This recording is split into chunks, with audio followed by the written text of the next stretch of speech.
I'll come in for a cameo.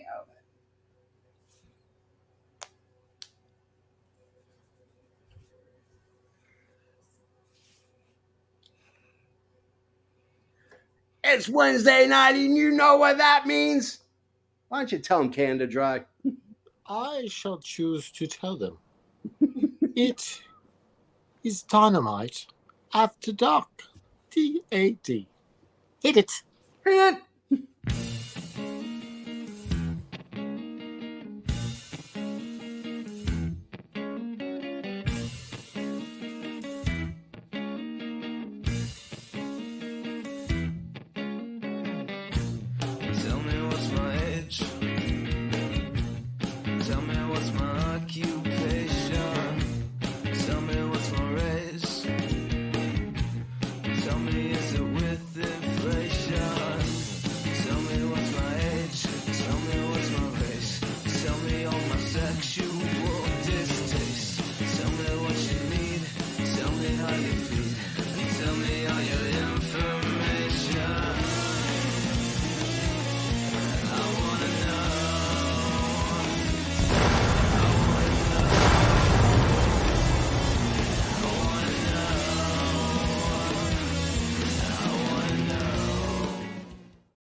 Wednesday night, and you know what that means. It means finger guns. Bang, bang, bang, bang, bang, bang, bang, gang is here. That's guns right. Up, baby. Of course, we are sans one guy. I don't know where he is. He might be out in the South Pacific. He might be out in the middle of the hurricane. Who knows where the hell he is, Trey J Styles? But we do have the terrible trios. The new trios of AFW. We have the House of Ass. Yeah, the House of Ass. Yeah, we'll get to that because that was one hell of a segment. We got this guy over here. He goes by the name Canada Dry. Introduce yourself. Well, you just introduced me. No, I'm just kidding. I am, of course, the patron saint of professional wrestling. I am that gingered up, bubbly son of a bitch. My name is Canada Dry. I am so close to starting to watch My Name is Earl. It is a freaking great show. I'm going to watch it again. I got to start all over and watch it again. It is a great freaking show. It is. And of course, you can't have just two guys talking about wrestling. That's freaking boring. And you can't be a trios with just two people. It just doesn't work that way. We're not in Kentucky or something. We're in the effing Worldwide Media Studios, which means we got a man right beneath us, probably the sexiest here in all of podcast wrestling. He is, of course, Golden Graham. Say hi to everybody, Golden Graham. What is up, gentlemen? How are we doing tonight? We are doing fantastic. And of course, we're gonna have callers a little later, but we have to have some. Talk about some matches before we can have callers. Yeah, absolutely. And of course, we got Dally in the house. You know what? It is so amazing to have Dally in the house. He said I could. I love his comment. I could totally live in the House of Ass. Why does that just so bring him? The Laughatron 5000 says, "Of course you could, Dallas." And then, of course, we are joined by Noob and Company. Could you see Justin and Dallas living as roommates in the House of Ass? Like The Odd Couple? That's a sitcom. I would watch that. I would executive produce that. We'll call it the House of Ass. We'll just random AFW people just show up in the House of Ass. Heisman House, but better. It's a Heisman House, but even better. Heisman House for wrestling. We are joined. Yaka Sasaki is here. Mr. Isaacs is even here. That's how awesome this show is going to be. And this show is brought to you by Pineapple Juice. Pineapple juice. You can't be pineapple juice. Hayes in the house. Hey, what's up? Man, we could go on and on. Dallas would love it. I'm having so much fun playing with Justin. Kate says I'll show up. And then Dallas says, don't forget the mansion idea I mentioned, Aaron. Oh, he wants us all to rent a mansion and go to All In. I mean, we might as well. We know it's going to be in England in 2024. Start counting and saving your pennies. How much would it be to rent a mansion for like a couple weeks? I don't know. It's England. Their money is weaker than ours, I think. Not much. It's pretty strong. Not by much. No. But I am actually in the beginning stages of planning to go to All In next year. Oh, that would be so fucking amazing just to go and Hey, experience. watch the language. Oh, sorry. Hey, it's after dark. Yep, we're good. Yeah. We still got the sponsors. Oh, that's true. Yeah, we got to think about our. And Dallas says 200 people will be cheap AF. Mr. Isaac says I'll just stay at Liam's place. I might as well, you know. Liam lives too far away, or we'd all stay at Haney's too. So let's get started. We start with the. Well, you know what? Guess who's here? Hey. Guess who's back?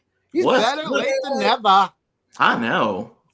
What is Gosh. going on? Big Stack Styles, man. It's Stack Styles, baby. Did you shave? I did. I took this whole thing off, man. I'm refreshed and reborn. Let's forget the CM Punk thing going on. I see. So, guys, we don't start with the biggest bang and start off with a match. We start with an all-in recap. And why not? Because you are talking about 81,000 plus people at Wembley Stadium, all there to do one thing and one thing only, and that is to watch wrestling. And that is to watch AEW wrestling. And that is to watch one of the greatest shows AEW has ever put on. Top to bottom, it was freaking amazing. But we do start with a bang. Boom! But before we get into this, let's talk about CM Punk for a little bit. Let's talk about CM Punk. Maybe there should be someone that's hired and not a Steel or Cole Cabana that should follow CM Punk around with like a little leash, like wrapped around his back. Do you know who it should be? You? Not me. And Canada just blacked out. You know what happens if somebody phones me? It'll just black out. Oh man. So you know who it should be? It should be Kimchi. It should be Kimchi. Who keeps calling you? Fucking roommate. Oh man, I swore now.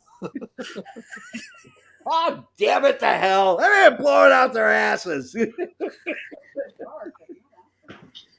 Oh, man.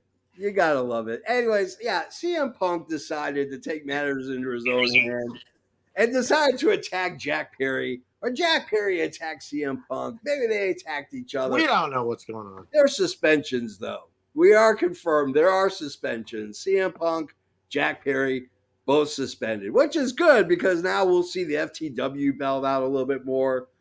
Oh, dear Lord. Let's go to our first match. But you know what's rough about that What? is we don't have CM Punk for All Out. It's Yeah. got his Oh, little we don't have CM shot. Punk.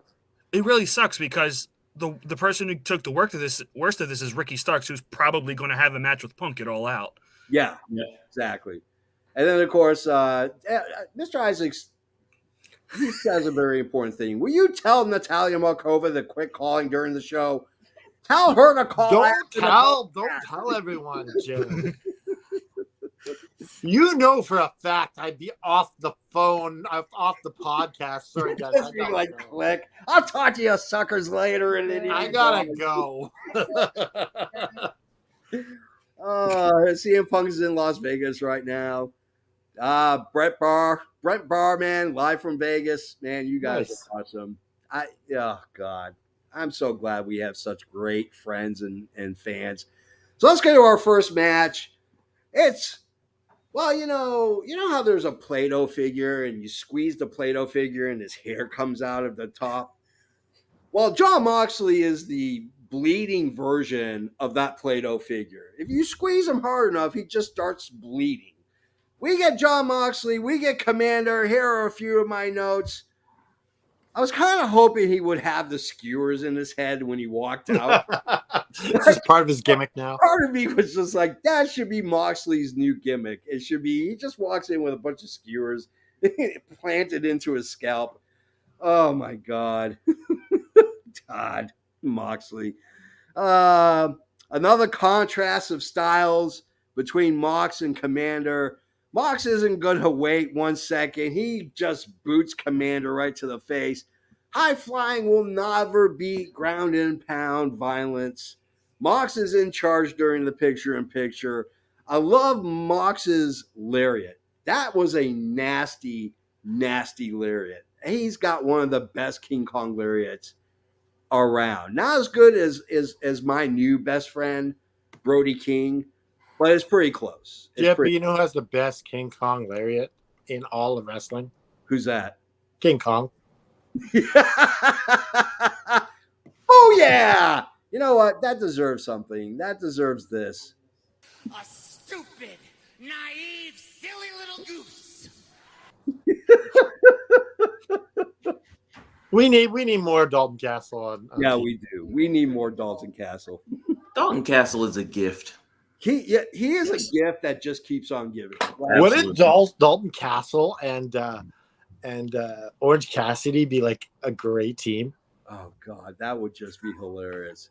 I would like to see that because I have a feeling Orange Cassidy's run is probably going to be coming down. It's going to be closing sooner than later, which is unfortunate, but understandable. I mean, the brothers got 31 title defenses, but we'll get into that. That's a main event conversation we'll have in just a little bit. Right. That match did not last as long as I thought it was going to. Commander just got the living hell being out of him. Canada Dry go first, my friend. What did you think of match number 1? Well, first off, let me say that now you're free to call in. Yeah, We'll take your call. Justin. We'll take your call, Justin. Anyone else wants to call in? Yeah. So yeah, this was a good way to start the show. John Moxley. It was a decent match, and it's hard to get back to regular Dynamite after that electricity of All In. It feels like a little bit of a lower vibration. Yeah. I mean, do you blame them? Look at what those guys did at All In. Yeah. I mean, they left it in the ring. Like, I'm surprised Moxley wasn't carted out on a stretcher to the ring and then just kind of rolled in and then like animated for they turned the crank And on. they better move All Out a little bit further down the road. Yeah. It needs to be. No ain't gonna pay $49.99 a week after a week. That's just crazy. That is just insane. Make it the end of September at least. Yes, I agree. Unfortunately, it's not going to happen. Tony Khan's already came out and said he wants to keep the bank holidays in the US and the UK. Yeah. So that's why he just needs to hurry up and announce that streaming deal. Hey, there's only one person who can afford to pay for 2 pay-per-views in a 7-day period, and that's Tony frickin' Khan. Okay? The rest of us working shifts. Me. Oh, and Trey J, of course. Yeah, of course. Is, Big Stack Styles. Big Stack Styles, my friend. That's right. Trey J, what are your thoughts on the first match? You know, this whole time when it was first announced that Penta was going to go against Orange Cassidy to see who gets to fight John Moxley, it's like we're having 2 guys fight for the challenger. Like, since when are we doing that? So then when Commander comes out, it's like the backstory is Commander's like Ray Phoenix's protege, and it's like, all right, yeah, he's gonna do something today, and it was like, then he didn't, and I think a lot of us were kind of hurt by that because I always thought that at some point in time, Commander was going to redeem himself from that gravity loss, and it just won't happen. No, it won't. Baba Ray over here.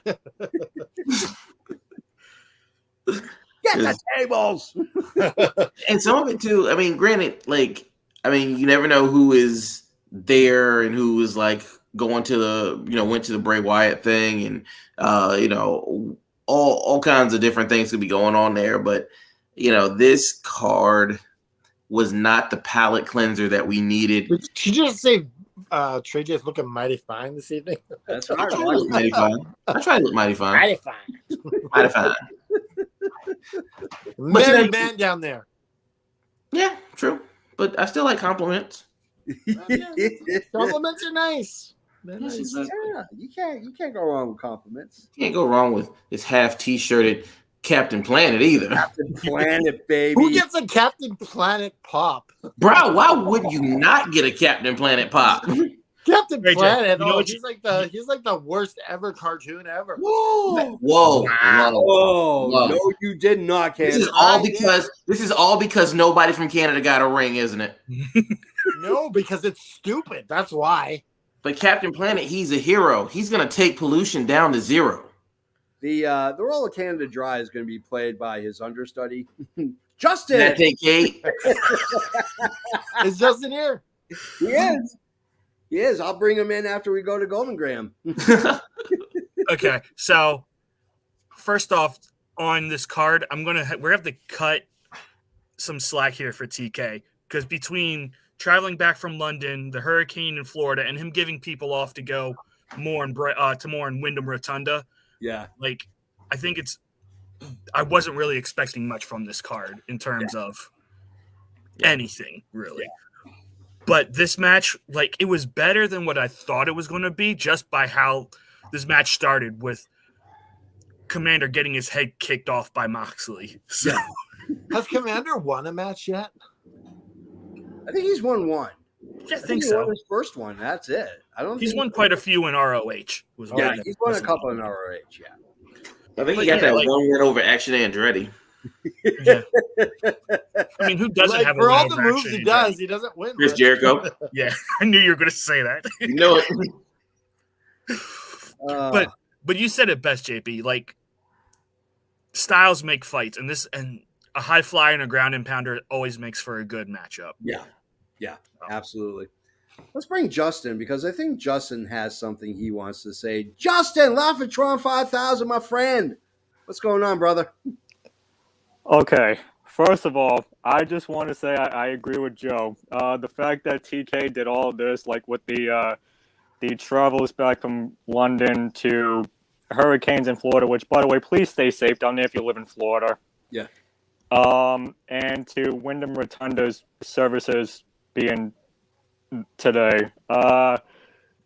Yeah, to anybody that probably watched Dynamite and said like, well, Tony Khan did the worst job that he could ever do to build up All Out. Like, listen. Do you blame him? This is the fact that he has 1 week left until All Out, and he was focused on All In more. I think Joe is right. We need to give TK a little slack here. Hey, Justin. What? What's your little picture there? Oh, it's the Celtics schedule for this season. That's what you chose to represent you on the All Left and Wrestling show. The schedule. Yeah, because I'm going to the March 3rd against the Warriors I thought game. maybe you'd have your picture of you, a big smiley grin or something. Oh, I'll probably do that for Saturday, probably. Okay. Don't let him bully you around, Justin. You put up whatever picture you want, okay? Yeah, it's a diehard Celtic schedule. Also, before I get to my thoughts on this match, I just want to give a big shout out to Joe and Dallas and to everybody that predicted here in AFW this season. You guys put a lot of work into it, including JFB, including Canada Dry, which, by the way, JFB, yeah, love you like a brother, man. I can't wait to meet you for the first time ever, hopefully soon. It's going to be awesome, man. I will make a trip up to Boston, and me and you are going to go grab some amazing Italian food, seafood. I gotta bring the girl. I gotta bring JFB with me. Seafood can be for you. Seafood can be for you, JFB. But just save me all the Italian food, and I'll eat it all. Hell yeah! Let's get some rigatoni, baby. But my thoughts on this match is like, yes, John Moxley is the human bleeding machine. I swear, every time he comes down to the ring, it's like, okay, who's gonna bust me open first? Right. It doesn't matter, man. He could just sneeze and he's just gonna start bleeding out. Like, I fear for him sometimes.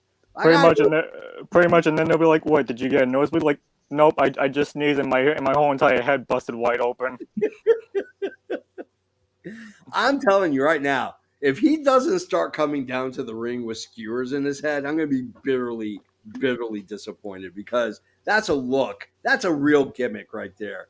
With a big skewer coming out of your head. My God. I'm not gonna lie. I did try and look real close to see if he still had like holes from the skewers in his head or anything. He had a couple. You could see a little bit. Yeah.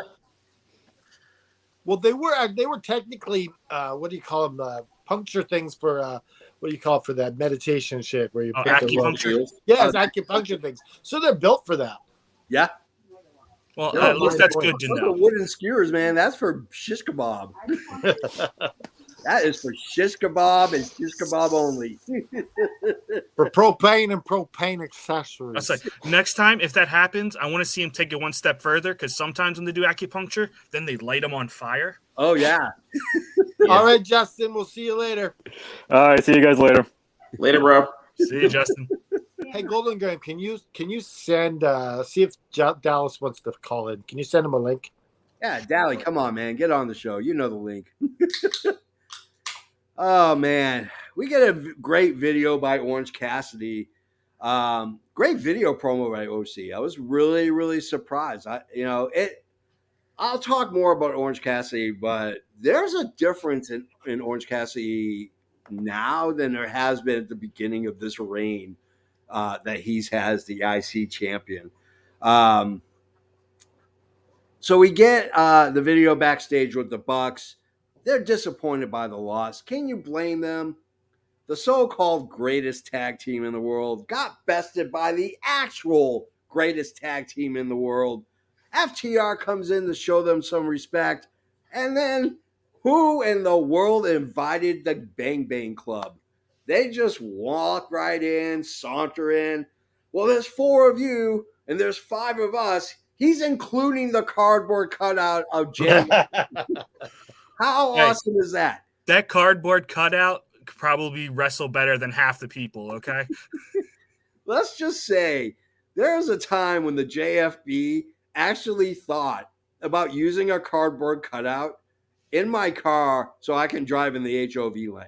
I'm not saying I did it, but the thought crossed my mind. And that's all. If you did a cardboard cutout of Canada Dry, I'd be riding with you in style. Hell yeah. Oh, my God. Canada Dry, your thoughts on the backstage? Because we have a match. It's going to be an 8-man tag match. It's going to be Bullet Club Gold. It's going to be FTR and the Bucks. Can they coexist together? Canada Dry, your thoughts on the segment? I found it really odd that after the non-shaking of the hands, now they're kind of reversing course and tagging them together. Yeah. Found that a bit odd. Yeah. But I guess they were heels in that, and then they're like, okay, I guess we're not heels anymore. It'll be a good match. I think in all honesty, I think the Bucks are going to turn on them. I just have this feeling the Bucks are going to turn on FTR. That's interesting take. Like they're going in for the tag and they pull back and then FTR gets the hell being out of them. I'm just saying, it would not surprise me if the Bucks did this, because the Bucks kind of seem like a bunch of assholes sometimes. Like when they want to be bad, they are bad. Mm-hmm. JJ, your turn, my friend. I love the fact that they did this, honestly. I know that All Out was definitely lacking some star power. All In was a great show. All these guys had matches except for the Gun Club, so they come in fresh. You kind of wonder how that's going to play in. But it's true, the Elite lost. Yeah. And kind of picking on that, Bullet Club Gold has always kind of been, Jay White has always kind of been against Kenny. Yeah. And I like the idea of kind of keeping that as a potential match, but not giving it to us. Yeah. But kind of keeping them in those similar orbits. Yeah. And so this setup was so good because if you notice, they interrupt before the hand still got shook. So still a thing there. The hands never got there was never that full handshake. FTR totally deserved to win this match, if for no other reason than the fact that like the Bucks buried them in that promo segment last week. Oh yeah. And that was honestly when it comes down to like why I picked the way I did, that was it. Yep. It was like there's no way you're just gonna bury a team that bad and then be like, yeah, and we're still gonna beat you. Yeah. Like the Bucks are a-holes. They're better business than a-holes. Well, and they brought up and they made one little comment that kind of just stuck, which was we started this company. Yeah. Tonight. And I thought, damn, like they are just flexing EVP muscle like there's nobody's business. Not only that, they also said we created All In. Yeah. And that was a big thing. And that was I don't know if you guys ever watched the Cody Rhodes documentary. Sure. But the Bucks were featured in that. Yeah. Not so much Omega, not so much Khan, and not so much anybody else, but the Bucks are featured in there on a number of different segments. Yeah. As it relates to All In. Not so much AEW, but definitely All In. Yeah. So yeah, absolutely. Golden Graham, your thoughts, my friend? I appreciated this because I much rather would have had this segment than them just doing something really dumb here on Dynamite and announcing an 8-man tag. yeah. So I'm fine with it. Like, and it also like it's still building because even I think it was Nick tweeted out, is like, this isn't done between us. So we're going to get another match between the Bucks and FTR at some point. Oh, absolutely. So I'm fine with this. Like, because I said in our group chat, this is going to be a fun match on Sunday. Yeah. Those are 8 guys, including the Guns, who can actually wrestle. Yeah. You know, it pains me to say. I said it looked like it hurt. Just to say I haven't seen this much pain in Golden Graham's face in a long time. It's like, and the Guns, they can wrestle. I have a beef with Trey J right now. Really, me? Oh, wow. I have a beef with you. That's a shot. You shaved your beard. We could have all been bearded. Like it would have been like glorious. Yeah. I don't know. I have to be different. It's like there's always got to be one main difference. It's like you guys don't have on a hat. I have on a hat. The 3 of us have on glasses. You don't have glasses. 3 of y'all have beards. I don't have a beard. It's like we got to keep. It's always like which one of these. Well, I guess I'm different. I'm the only one without glasses. So yeah, exactly. Go get the Bubba Ray glasses that are just frames and no lenses. Yeah, no lenses. And tape in the middle. With tape. Get the table. Speaking of which, like the Dudleys are teaming back up, like next week or something for Impact's 1000th episode. Yep, absolutely. As long as Devon takes care of himself, because he has a lot of health issues. Like with his back. He's got a tremendous. Hopefully, he's just putting someone through a table and calling it a day. Yeah. Well, hopefully it's not going to be Mae Young. We know that for sure. So, AEW commercial. The only reason why I mentioned this is because I'm tired of Angelo Parker and Matt Menard. You know who I want doing the DraftKings commercial? I want Orange Cassidy doing the DraftKings commercial.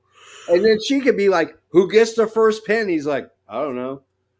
Who's going to get hit by the chair? I don't know. That would work. That would be gold. That would be gold. DraftKings, I know you watch our podcast. Get Orange Cassidy. Get rid of Matt Menard. Get rid of Angelo Parker. Who the hell are these guys? Do they even wrestle anymore? I don't even know who they are. But just so you guys know, I am a part owner of DraftKings. Oh. So you better put in that word. I am. I'm gonna put it. I'm gonna go to the next stockholders meeting. I'm gonna let them know. Get them to sponsor us, damn it. Yeah. I am a part owner of DraftKings. I have 3 shares. I guess you got no pull with those 3 shares. I guess. Oh no, I got voting power still. Founder shares. There you go. That's the Vince McMahon shares where 1 = 50. Right. So we get the All In women's recap, which I thought was really good. It was nice. And there were nays in the back with Tony Storm. This may be the best thing on the show all night long. Yeah, I love that. I love Tony Storm's gimmick. Tony Storm in curlers. Oh. Just braying on about she just looks shook. Like she didn't follow my instructions. We weren't in each other's narrative. And then she walks off, and all you can hear her say is, Wembley went tits up. Yes. Ladies and gentlemen, if you want to know how to play a wackadoo, whether you're a guy or a girl in professional wrestling, and you want to know how to play a wackadoo, there's two ways you could go about doing this. Now, you can watch Toni Storm lose her ever-loving mind, or you can go to FTW Pro Wrestling School. Because, let's be honest, FTW Pro, if you want to learn how to do anything in this world, you have to go to school. You have to go to school. You want to learn how to lay down railroad tracks? You got to go to the railroad track school. You want to learn how to balance on a trampoline? That's where you go, trampoline school. But if you want to learn the fine art of kayfabe, if you want to learn the fine art of professional wrestling, you want to get taught by Natalia Markova, the face of AFW and effing wrestling, you want to go ahead and, I don't know, learn from a NWA wrestler named Brian Idol. You might have heard of him. And Daisy Kill is the tag team champion now in NWA. So if you want to learn that stuff and you want to learn how to be a ref or how to just act completely bonkers and yell out as you're walking away, Wembley's going tits up, FTW Pro Wrestling School. It's in Tampa. Now, as long as it's not underwater right now, which we hope it's not, and we'll check on our friends at FTW Wrestling to make sure that they're okay. So one of the I'm friends with one of the students. Yeah. Her name is Nima. Yeah. And she posted a video doing the Bray Wyatt arched back thing, walking on your hands. Yeah. And it was freaky as hell. And I said, you got to do that in the ring. Oh, yeah. Like, it's creepy. Especially a girl doing it. Oh, yeah. You kidding me? That's Yoga move. yeah. That's a yoga move. It's a yoga move, but it's Yeah, I physically cannot do that anymore. it is. Like the arch back. My wrists are too brittle to do that. I was My body is too brittle to do that. So hopefully she's going to do that as part of her gimmick. That would be awesome. So FTW, go to ftwprowrestling.com. It's $250 a month. You know what? While you're in Tampa, Florida, you can row your boat there. You can go ahead and learn how to wrestle.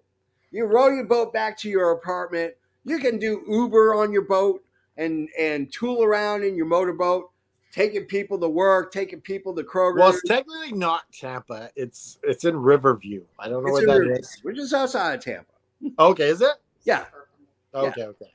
So go to FTW, $250 a month, drive Uber, float your boat, hug a manatee, whatever it takes so you can afford to go to FTW school and you can learn from the best. So let's go to Jericho. He comes out to the ring with a smile on his face, which was kind of surprising because I thought maybe he'd have this kind of sourpuss on him. Works up the awesomeness of All In, which is rightfully so. He should. I mean, he's a driving force in AEW. This was the first guy that signed with AEW. That wasn't the Bucks or Heyman Page or Kenny Omega or Tony Khan. He was the first guy signed. The attendance was a shoot, baby. That's what he said. 81,000 plus people, and that number is a shoot. And he was not incorrect because WWE loves to say, oh, at WrestleMania 39, we had 6.5 million people in the stadium that only holds 70,000 people, but they were standing on top of each other. He calls out Sammy. Sammy looks apprehensive. Sammy needs... Let me just say 81,000 is paid customers. This is paid customers. Just paid customers. Yes. Sammy needs direction. Now, we've talked about this before. Wolf's completely rudderless at this point. I don't know if it's because Tay Mello is not wrestling anymore. I don't know what it is, but he apologizes to Sammy. They hug it out. Hug it out, bitches. Just hug it out. Jericho thinks Sammy should have hit him harder with the bat. Sammy suggests he should have hit the Judas Effect a little bit harder. We might have a little dissension, which I think is going to play a very key part next week when they go against the FTR for the AEW World Tag Team Championships. The LA Sex Gods are back, and they're going for the tag titles next week. Let's start with Trey J. Styles. Your thoughts on Jericho's segment? I love the way it's played out. I love the fact that Sammy came out. I love the fact that he kind of took shots at, maybe you should have, because it's smug. And this is what we kind of needed. I think that like a lot of us looked at that and said, oh, we're about to get Sammy versus Jericho it all out. Yeah. And I'm glad they didn't, because this is a feud that this is something that needs to build. And you can think about it. Sammy is like, besides Darby, Sammy's the last person to really break away from his main mentor. Yeah. And the truth is, yes, Sammy is rudderless. And I think even if he was to win against Jericho, he'd really have no specific direction to go. This builds up a lot for him. Yeah. And this is going to be really kind of sink or swim for Sammy Guevara, because more than likely he's going to take some time off, regardless of what happens, because of the baby.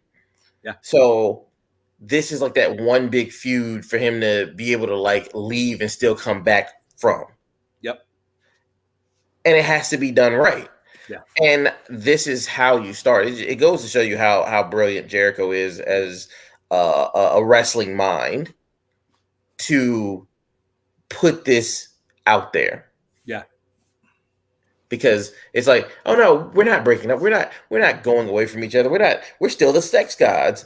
Yeah. And something is coming and you feel it. Yeah. So love Absolutely. It. Golden Graham, your thoughts? I don't really know. I'm going to be honest. Like, what's the matter with you, eh? I don't know. Like, there was this thing in the WWE a couple years ago called like the Baron Corbin mid-card vortex of evil. And I feel like that's sort of what we're getting with Jericho at the moment. Because like it feels like once you get like in Jericho's orbit, it's really hard to leave it. And I feel like Sammy is just firmly planted, and I don't know if they're going to be able to successfully separate. I don't know. I feel like because it's going to take a lot of work to get Sammy to where obviously Tony Khan thinks he is. Yeah. So I'm withholding judgment. I want to see how this plays out. Well, it also helps that Tay Mello isn't there making out with him every show. Yeah. Yes, that's true. That's true. Because, I mean, let's face it. There's a difference between tongue kissing and then licking each other like you're a cat. Which is what Sammy Guevara and Tay Mello do. Yeah. It's kind of gross. And, Dally says, stop. King Corbin should have been champ. I mean, he probably should have. He should have been champion as the Lone Wolf, because that was by far his best gimmick. Yeah. Yeah. But I like the fact that you just the mid-card vortex of doom. I'm putting that in a promo. I don't care. I'm straight out stealing that. Next time I'm going for a belt, I'm gonna be like the vortex of mid-card. Sandra Dry, your thoughts? Well, this was a wonderful segment. Yeah. I like what Trey J said. Just the smugness of Jericho's apology. Yeah.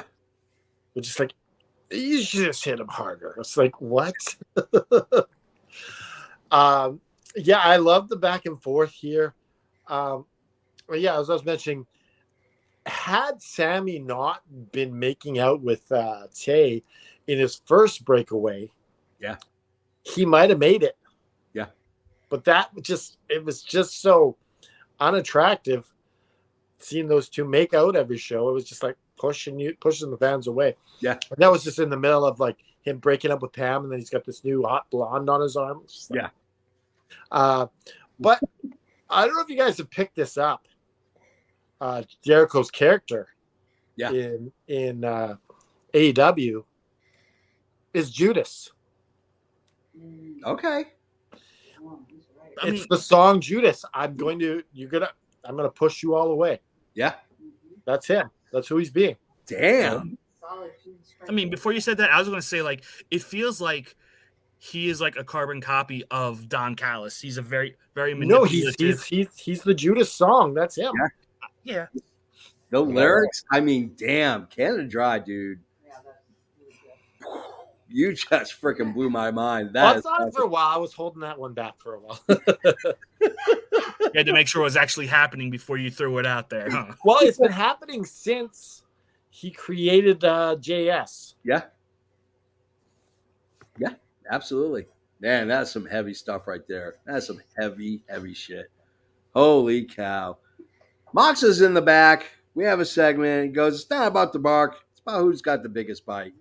Obviously, he's talking about the upcoming match between Orange Cassidy and Penta Obscuro or Penta Zero Miedo, whatever you want to call him nowadays.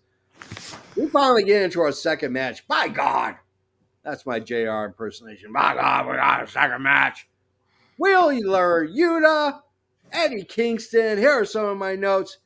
This should be an interesting match. And it certainly was. Eddie doesn't saunter down the ring. That man stomps. He just stomps because he is angry, and I love how he does it.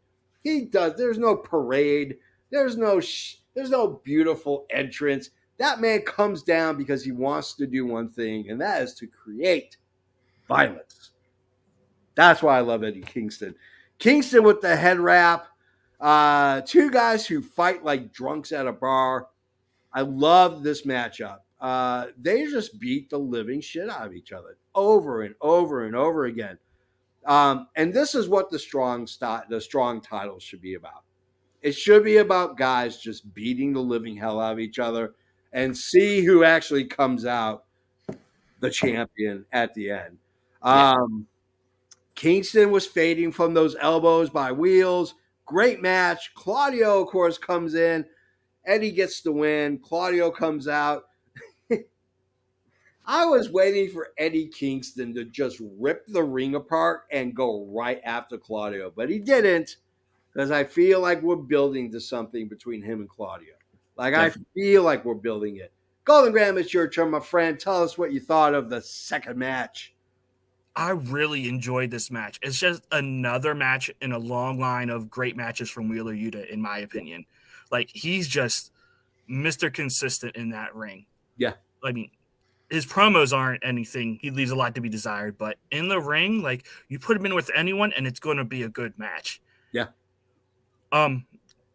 Speaking of, like, my favorite thing was Claudio literally just, like, dead-eye, no soul. He's just literally just walking like a freaking machine around to go get Wheeler at the end of the match. I love that. Like, he's just not acknowledging him at all. It was great. It was fan-freaking-tastic. Yeah. Canada Dry. What are your thoughts, Canada Dry? This was a really like hard-hitting match. Yeah. And Eddie Kingston, he's just so over right now. Yeah. Like, I don't know of anyone that can go away for a few months. Yeah. And just come back to everyone just loving him. Yeah. Not me. I think we still love you, Golden Graham, if you went by for a while. No, I mean, I don't love Eddie Kingston. I thought you were saying, okay, I see what you're saying there. You don't love Eddie Kingston. Well, you can save that for your turn. I love Eddie Kingston. I think he's great. He's got that bristly personality that we need, and you just don't know what you're gonna get, but he's great. Yeah, you can count the number of people Eddie Kingston likes on one hand. You want to talk about the people that he hates? You might as well go ahead and just pull out a notebook, like 10 of them, and just start writing it down. And you know that I'm pulling out a VCR or something to record them because it's going to be there for hours. And Wheeler Yuta hasn't had a big win in a while. That's true. It's interesting. He was on a huge streak for a minute. Yeah, he was big match Wheeler. Yep. Yeah, absolutely. Trey J, your thoughts, my friend? So I actually had fun with this. I like the fact that like Eddie comes up bandaged up. Wheeler's like, "Hey, I was in the same match and I'm fine." Like, and then midway through the match, like I think like Kingston gets mad and just throws the like head wrap thing off and starts just pounding Wheeler Yuta. And then like I love the back fist to the future. Yeah. Like I loved it when it was called the Hurricane, but now it's just like the back fist to the future is just like that's one of those things that I just look forward to in Eddie Kingston matches. Yeah. Because it's like I mean, have you ever like just punched somebody with a back fist? Like a spinning back fist is strong style because that would hurt. Oh yeah. Yeah. Oh yeah. Yeah, Absolutely. like that. Yes, and Eddie, if Eddie and Claudio is the next big thing for us, then let's do that. Let's do it. Let's get the right man the belt. Yeah, I would love to see a 2 out of 3 falls match between them. Oh yeah, definitely. Just let them go at it. And Claudio was like the way that he just like walked cockily around the ring. Yeah, it was my favorite Claudio ever. Because it was almost like in WWE he was just not allowed to have confidence. Yeah, but here it's just there's just an air of better to him. Yep, and I enjoy that. Yep. Speaking of that match between Claudio and Eddie, it needs to happen at Arthur Ashe. Oh yeah, and let Eddie go over. Oh, he's in his backyard. I mean, once again, like he's so over, you need to capitalize on it. So we get a all-in main event recap. MJF's in the back. He's complaining about his neck. He's complaining about how he's wrestled more in the last couple weeks than he has in the last few months. He decides, you know what? I'm going to go to Paris. I'm going to eat some pastries. I'm going to crack some rats. Only MJF could ever just say, I'm going to crack a rat. Oh, MJF. MJF picked the wrong time to go to Paris because Dollywood's there. And we know she don't like MJF. Exactly. I think she does, though. I think she actually will like this version of MJF. We'll find out. We'll get her on. Speaking of Dollywood, so Elena injured me this morning in AFW. And you know what Dollywood did? She said, And she went and took a lead pipe to Elena and injured her for injuring me. All right. You know what else happened? That's karma. You know what else happened? Rich and I threatened to buy AFW. I saw the video. I don't think you guys have enough money, guys. Nah, we definitely have enough money. We just want to know how you don't know what my price is, so we just got to make sure you know how. This is a smart test. Like, how smart are you to take the deal? Not smart enough. AFW to me is priceless. Includes the podcast, includes everything. We've already got Dallas on board. He agreed to be the Dana White to our endeavor. Yeah, it's not gonna happen. I'm sorry. My question is why are you trying to buy something that someone in your faction wants to destroy? I don't know that guy. Why y'all act like that was my friend? Like he's in your faction, right?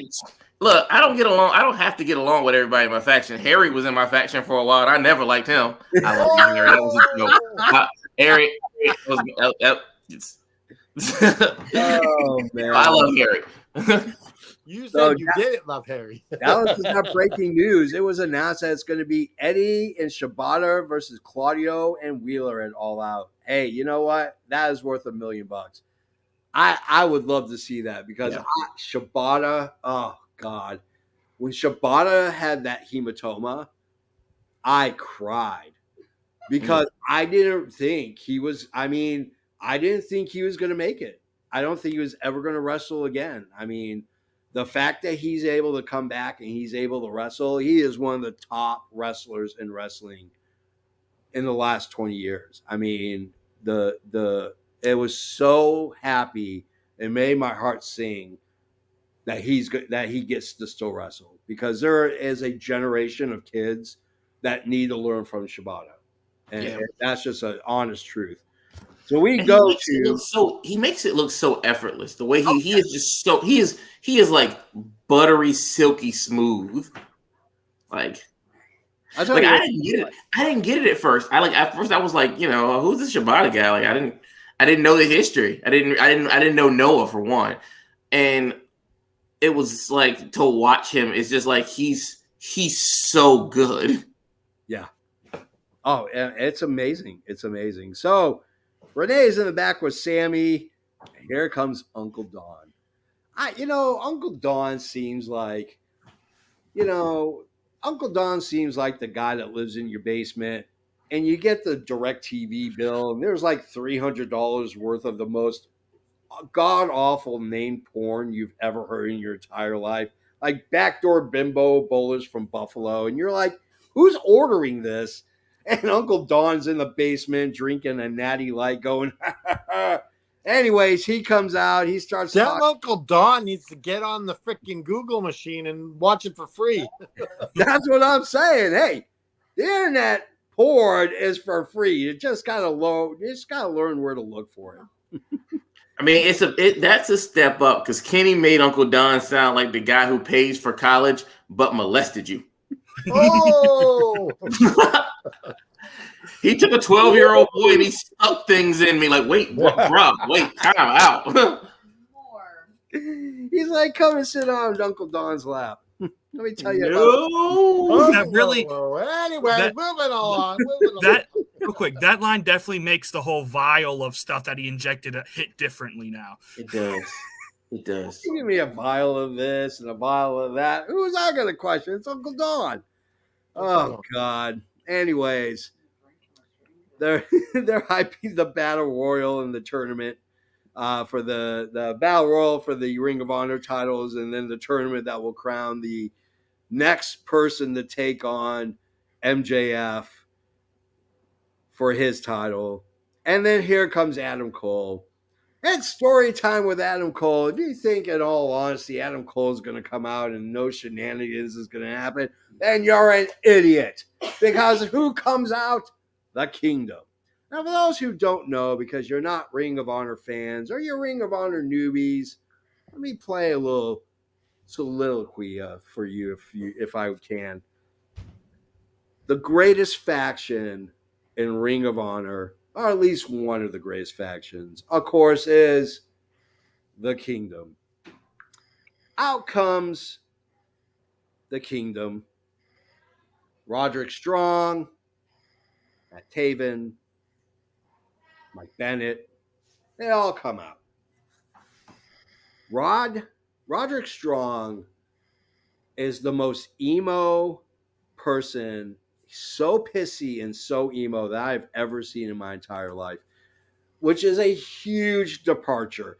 But the fact that he talks about how he's going to break everyone's back warms my Ring of Honor soul, because the king of the backbreaker, the Messiah of the backbreaker, is back. Now here's what's funny. Then it becomes story time with Mike Bennett going down memory lane. Taven decides to step in. They remind Adam Cole about his history with the Kingdom, how he needed the Kingdom to get elevated. And then he joined Bullet Club to get the merch. Then he went to Stanford, or he went to Florida so he could wrestle for NXT. And then Roddy decides, you know what? I'm going to go ahead and enter the tournament so I can beat MJF and take his belt. And Adam Cole says, but wait, your neck. MJF's neck. And he goes, you're worried about his neck, but you're not worried about mine? I'm wearing a neck brace. Canada Dry, lay it on us, brother. What are your thoughts? This was just, this was gold, this promo. Yes. And what I like about it the most is you get to know who the Kingdom is now. Yeah. Not just a bunch of guys coming on screen like, who the hell are those guys? Yeah. If you're just new to AEW and you don't know about them in ROH or whatever, now you get that information session. Yeah. And you're getting the history. You're like, oh, this is what's okay. They're putting it This all is together. why they're involved in this. Yeah. I love the whiny snot nose Roderick Strong. Like, you can see his great acting ability. Yeah. To go from the strong character that he was to this sniveling little bitch. I was wondering if you were going to say it. Like I was wondering. I had to say it. It's I'm impressed with Roderick Strong and what he's able to do and his versatility. Yeah. That's pretty good.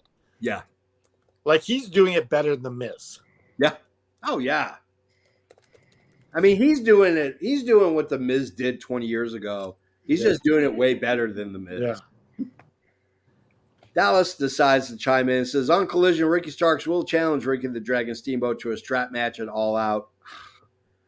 I don't know about this. Like, I'm hoping that someone will step in for Ricky the Dragon Steamboat, because I don't know if I want to watch an octogenarian get whipped in the middle of the ring by a cosplay Rock. I don't know what's up with this, because Ricky said he's not interested in wrestling at this point when he was offered to be in the Ric Flair's last match card. Yeah. I don't understand. Well, maybe it's the stakes are a little higher, so. Yeah. I don't know. Big Stacks, tell me what you thought about that promo with Roderick Strong. Roderick Strong is giving a new generation of fans a chance to really see Roderick Strong, because there were people who, when he said, I'm a wrestling legend, that doubted him. And I'm like, are you out of your mind? Like, do you not like, and it just dawns on me, like, yeah, of course you don't know, or else you wouldn't have said something crazy like that. Yeah. I love the fact that Roderick Strong is getting to be part of this front burner storyline, even if he's not necessarily the front burner. And I love the fact that the Kingdom, who have been taking loss after loss after loss, are giving people something to see here. Because let's not forget, Matt Hardy was a part of that faction as well. He was. And that, you know, that still gives something for it to work as well. The Kingdom, the good thing about the Kingdom is that they had so much history. They fought everybody. Yeah. You know, and because of that, once again, I got to keep saying my same line I say every time. This is why this story has so many legs, because you can play off that history. You can play off the ROH. You can, you know, the tag team titles are involved now. Do you remember when ROH first shut down back in December 2021 at Final Battle? The Kingdom walked into that match as the champion, as the ROH champions. That means that they were the 43rd champions or 42nd champions. 43rd. Yeah, 43rd. Yeah. So they were very much relevant throughout the run, and they kept the Kingdom name going. As a matter of fact, they were known as OGK for a while, the original Kingdom. Yeah. So I mean, I love it because we get Adam Cole's history that's not necessarily tied to the Undisputed Era. Yeah, absolutely. Golden Graham. Okay, first thing I want to say is, and Mr. Stacks here already touched on it. If you don't know anything about the Kingdom and you're going to go back in ROH history, go to the original Kingdom, not this reiteration from a few years ago with Vincent and the guys that are not. Make sure you look up Mike Bennett and all of them. But anyway. Mike Bennett, Matt Taven, Adam Cole. Cole, and Maria. Yeah. So, sitting here while listening to talking, I just had a little idea pop in my head, which I would love to see happen. I want to see Adam Cole enter this tournament. I do too. to defend his best friend. Yeah. Which I think will eventually lead to a heel turn. Oh, with him joining the Kingdom. I think that's the end game. It's got to be, right? You would think. I would pay $1 million to watch Adam Cole and Roderick Strong just go at it one more time. You know, in NXT, Roderick Strong didn't even get to do this kind of thing. No, he was definitely he was always the number 2, whether it was with Undisputed Era or whether it was with Butch when he was in that tag team. So. Yeah. Yep. I'd pay a lot of money to watch Adam Cole and Roderick Strong go at it one more time. Yeah. And I mean go at it. Like, not just like slapping. I want them to go old school, Ring of Honor, beat the living hell out of each other, and just leave it all in the ring. We get a Penta promo. Talks about winning the international belt. Let's go to our third match. We get Chris Statlander, the resident alien. We get Sheeta. We get Britt Baker. Who are they going to fight? Nyla Rose, Emi Sakura, and Marina Shafir, as I call her, Mrs. Roderick Strong.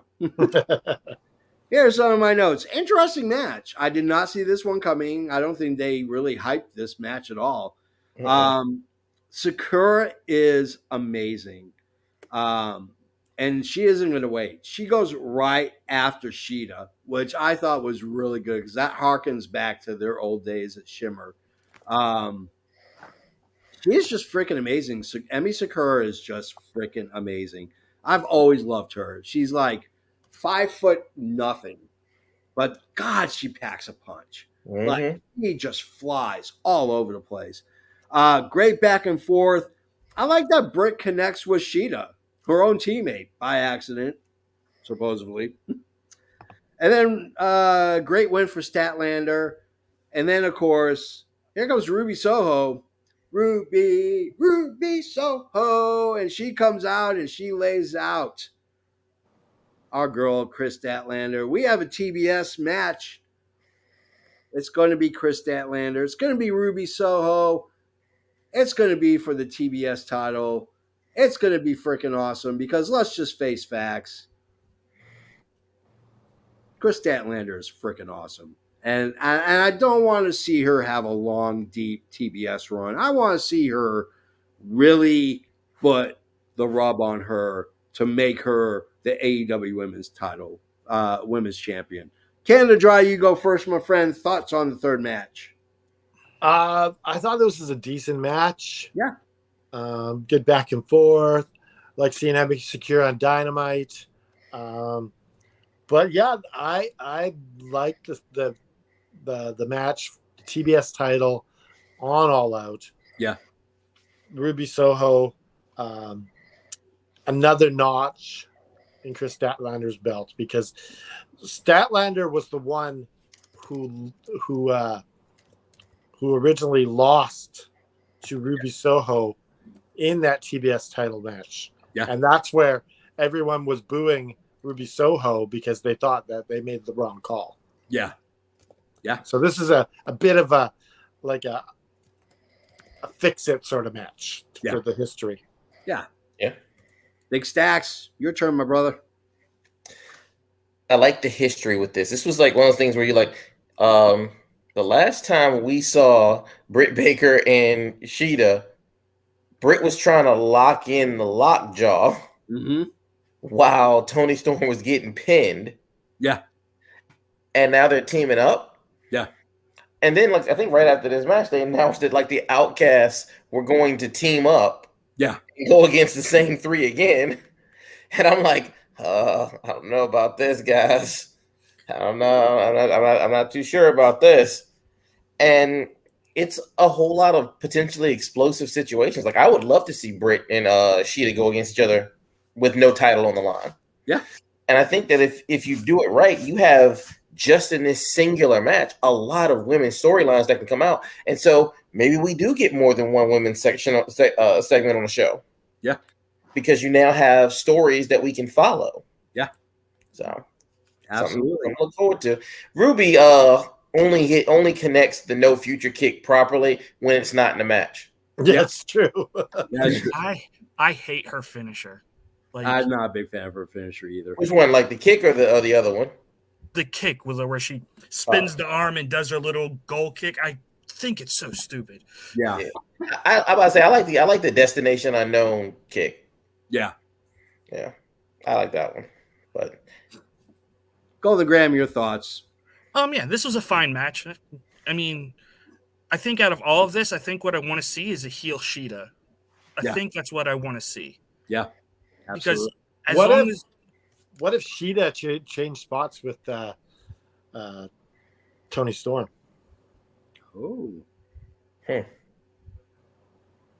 I don't know. Batshit crazy doesn't work when you're No, she's not going to become a.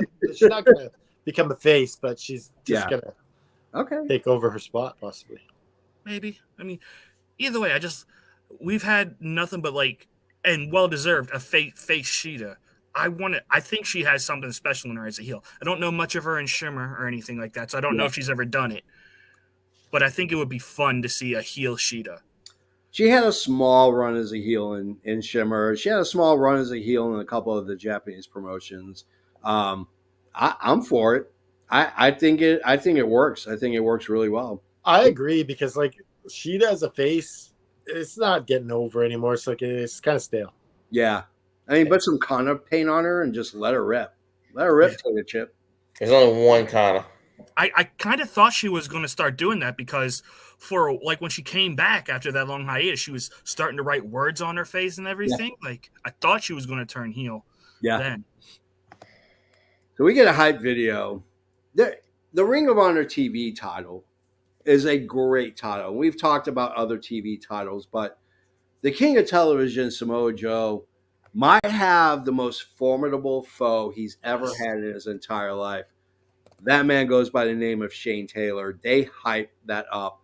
For those who don't know about Shane Taylor, get on the Google machine, type in Shane Taylor, watch a bunch of his videos, and then you'll know why Shane Taylor may very well kick Samoa Joe's head clean off his neck. It is going to be one hell of a match. Uncle Don is in the house. He's with Takeshita. And he gives Takeshita a scouting report with x-rays of all the injuries that Kenny Omega's ever had in his entire career. I love it. Hey, this is where his neck is fused. Hey, this is where his lower back has been screwed together. Hey, this is where the hernia was. This is where you need to go to take out Kenny Omega. And if you can't take him out that way, give him a screwdriver in the head. Loved it. Great. It was unbelievable. Can I say something about that real quick? Yeah, go right ahead. Like, as funny as that was, like, my wife is in the medical field, and all I could think of is like, which doctor gave him this? Like, he's break like that doctor broke so many HIPAA laws. Like, Yes. I'm just saying that there's a doctor out there who's going 100, 200, 300, 400. I'm paying off my medical school records right now as we speak. We get the Acclaimed. It looks like we might have some redesigned titles. I love the fact that three of them were wearing bow ties. The Trios Menage, as they called it. Oh, God. Caster has a little one, but Daddy Ass has got a big one. We're talking about scissors, people. We're talking about scissors. Get your head and minds out of the gutter. He comes out with the big scissors for the ribbon cutting ceremony. And they talk about the House of Ass, which is absolutely fantastic. And the pink titles are awesome. And you can scissor with these titles. Was absolutely the most amazing thing I have ever seen. If they are ever to do, here's the thing. WWE, anytime somebody introduces a new version of their belt, WWE cashes it in like it's no tomorrow. The Fiend belt, the Daniel Bryan eco-friendly belt, blah, blah, blah, blah. No one cares. I don't want to see a Stone Cold Steve Austin smoking skull belt, but I do want to see AEW put out a trios belt with the pink and the scissors at the end because that was freaking amazing. Let's get to the fifth match. And the fifth match is our main event, or the fourth match, because we only had four. Yeah. Orange Cassidy versus Penta Oscuro, Sierra Miedo, whatever he's going by. Here are some of my notes. This is going to be one hell of a match. Great back and forth to open the match. There's an aggression about Orange Cassidy that has grown over the 30 plus title defenses that he's had. Like, he's gotten more aggressive. He it's not anymore putting hands in pants. It's not about the little kicks. This man wants blood. Thank freaking God. Great reverse by Penta. So Orange Cassidy dives through. Penta picks him up, carries him, and then throws him back first into the barrier. They are going to kill each other. Like, this match was just designed for these two guys to just kill the living hell out of each other. Penta is kick chopping the hell out of Orange Cassidy. Back to back code reds. Wow. I thought that was freaking amazing. Great reverse. The package pile driver on the apron. Oh, yeah. That gave me like shudders. Oh, my back still hurts. Great reverse. This is the most Orange Cassidy has ever talked. What a freaking promo by Orange Cassidy. I'm Orange Cassidy, and I don't have a catchphrase. Here comes Moxley. That's how we end the show. Canada Dry, wax poetic, my friend, if you will, about the fourth and final match of the night. I think this match really put over Penta. Yes. Like, this is the most I've ever seen Penta. Like, it's like Penta has never been a singles main event guy. Yeah. On Dynamite, but that he just looked like $1 million. Yeah. Just move after move, punishment after punishment. Yeah, like we said, that spine pile driver. Yeah. On the apron, like, wow. Oof. I just shuddered. I was like, whoa. Every once in a while, you're watching wrestling and you're like, oh. Yeah. Exactly. And he was okay, but they just made it look real. Yeah. Then that promo at the end, you kind of wonder, is he gonna be able to pull it off on Sunday? I don't know. It's just like, this is his biggest opponent? Yeah. For this title. Yeah. On the biggest show. Yep. Absolutely. Big Stack Styles, your turn. I just loved everything about this match. I mean, Penta, in other places, Penta's a main eventer. Like, Penta is a top guy everywhere. Singles, tags, whatever. He is a top star. Yep. This is one of those times where we really got to see his versatility and see him do, moves he doesn't do. Like, I mean, to watch Penta do a press slam is heck of impressive. Yeah.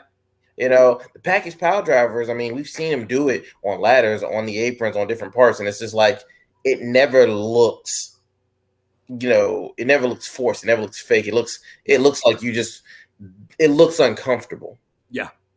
Penta's fantastic. And then the match, I mean, we kind of knew that Orange Cassidy was going to win, and this match was a formality, but man, if there was a time in another place, Penta should have won this match. Yeah, absolutely. Because Penta, and you almost feel like Penta's still going to want revenge on Moxley. Oh, of course. Putting Phoenix out. So it's like there are still some hanging possibilities here. So I'm a fan of it. Hell yeah. Golden Graham, it's your turn, my friend. Okay, so there's not much more that I can add besides what these two guys have said. Love this match. So I'm going to point out, if you don't know who Penta is, go seek out Lucha Underground. Yeah. Yeah. Go seek out his time as TNA champion. Yeah. Because like Trey J said, he is a main eventer everywhere else he has been. Yep. And I promise you will not be disappointed by his stuff, especially in Lucha Underground. Yeah. It's phenomenal. Oh, yeah. That match between him and Vampiro at the end of season 1 of Lucha Underground, by far, one of the greatest Penta matches. I am so upset that Lucha Underground stopped when it did, because I wish it would come back, because it was enjoyable. Yeah. It was fun. It was a fun watch. It was a fun hour and a half, 2 hour watch. I mean, it always We're running late here, so let's get to our match of the night, our bells and whistles. Well, yeah, but before we do that, I mean, we do have to, of course, talk about Kill City Cup. That's right. Because you really can't, I can't describe it. I'm going to play it for you so that way you can understand what the Kill City Cup is all about. Welcome to the Kill City Cup.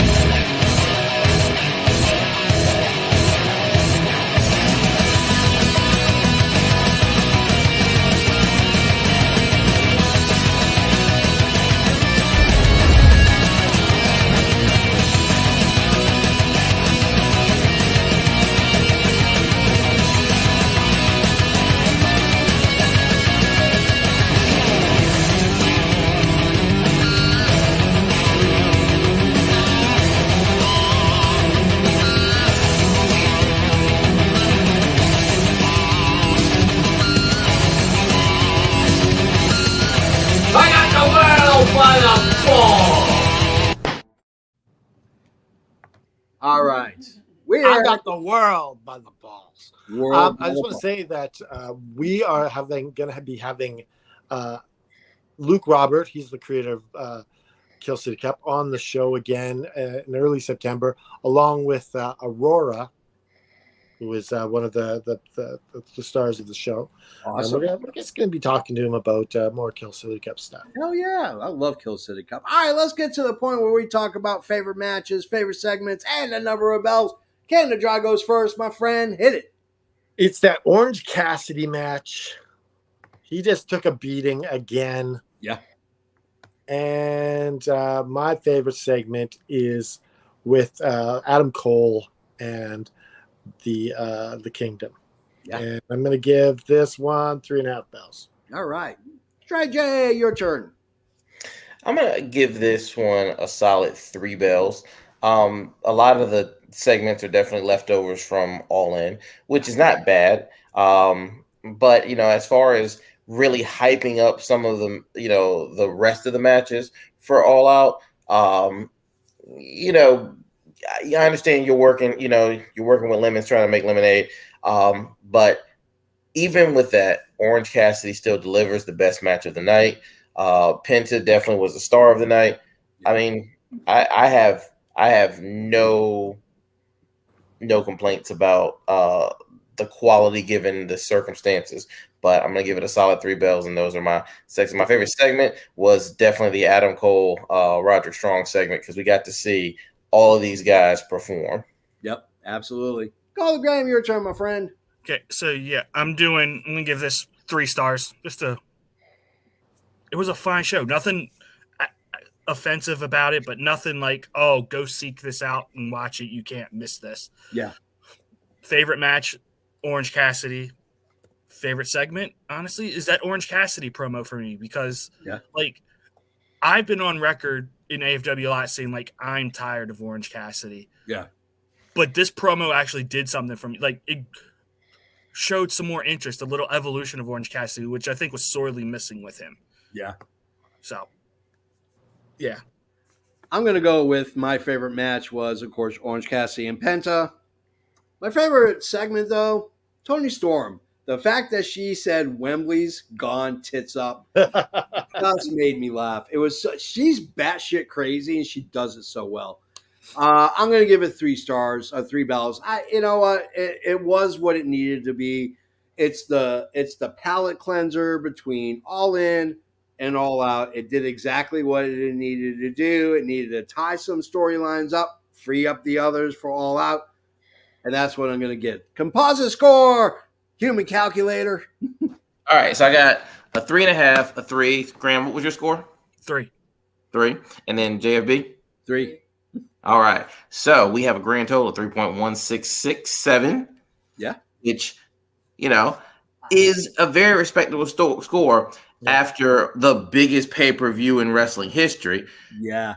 Which, fun fact, apparently the largest actual crowd in wrestling history was that New Japan show. Huh? It doesn't count. We don't talk about that. We can't talk about it. We can't talk about North the Korea? North Korea show. The one where they said you go or you die? Yes, that one. The That's one they told everybody by gunpoint, you gotta go to this match. Yeah, like they said, like if y'all don't go to this is you are not going home. Like, Oh, I love it. All right, so let's forego our ads Yeah. and just we're running late. I do have to interrupt. I'm sorry. you're always welcome. You have not been on the Facebook site today. You may have noticed it was a JFB Appreciation Day. It was. What you may not know is that his birthday is coming up and he is being kidnapped this weekend. I am. So, in case you're looking forward to the Sunday show with this guy, And you're not able to go for the Saturday show either, are you? no. Okay, so we got to. This guy is going to be with this girl at an undisclosed location. Awesome. Even to him, Giggity. celebrating a birthday. I don't even know where we're going. For all I know, she's gonna put Well, me it's in. perfect that I made you the superstar spotlight on your birthday week then. Yeah. And hey, I'm wearing my shirt. Nice. Wrong directions, but you know. All right, Jeffy, give us our outro. All right, guys. On behalf of Canada Drive, Big Stack Styles, Golden Graham, the JBB, I am the JFB or JB, JJB. I'm the JFB. And remember, sometimes in life it's hard. Like stuff happens and it'll knock you down. But remember that we're here for you and that there's light at the end of the tunnel. And we ask that God will give you the strength to just keep fighting. Booyah. Hit it!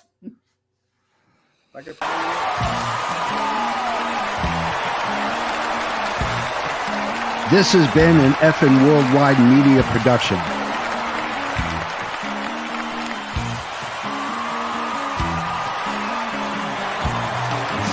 You can find us on all social media platforms like Facebook, Twitter, and others. Head over to our YouTube channel at youtube.com/effing wrestling. And while you're there, click like and subscribe. Want some swag? Head to our store at prowrestlingtees.com/effing wrestling. You can find all these links and much more at our awesome website, effingwrestling.com. As the JFB always says, you can book it. Wow, he's out.